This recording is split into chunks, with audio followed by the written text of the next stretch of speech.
Imagine your country has been facing a terrorist incursion for over 30 years. Your Western and European allies have condemned the attackers, recognized the group as terrorists, and offered their support to you. Now, a few years ago, a new, bigger, and even more widespread threat has surfaced. One who has attacked you and your strong allies. So, what does one of your best allies do? Arm and train your longtime enemy in order to fight the new bad guys, and then let them settle up right next to you. You see why Turkey's upset. That's what's happening right now on their southern border with Syria, where the YPG control 65% of the Turkey-Syria border. The US says that Turkey should concentrate on attacking Daesh, but Turkey sees the YPG buildup as a greater long-term threat.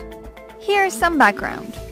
In order to fight Daesh, also known as ISIS, in Syria a few years ago, the US armed and trained a group of mostly Kurdish rebels going by YPG, who later changed their name to SDF. More on that in a second.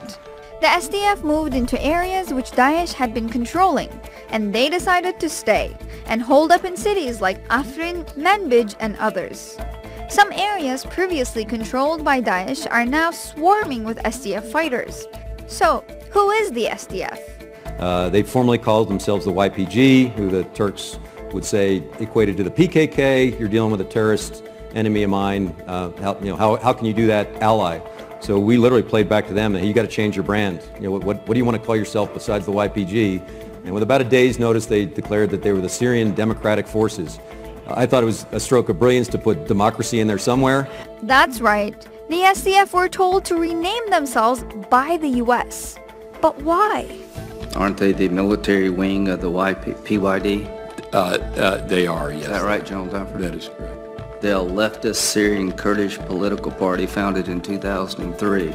Reports indicate that they're aligned or at least have substantial ties to the PKK. Is that true?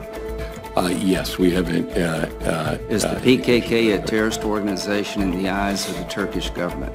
The PKK is a terrorist organization not only in the eyes of the Turkish government, but in the eyes of the U.S. government as well, Senator.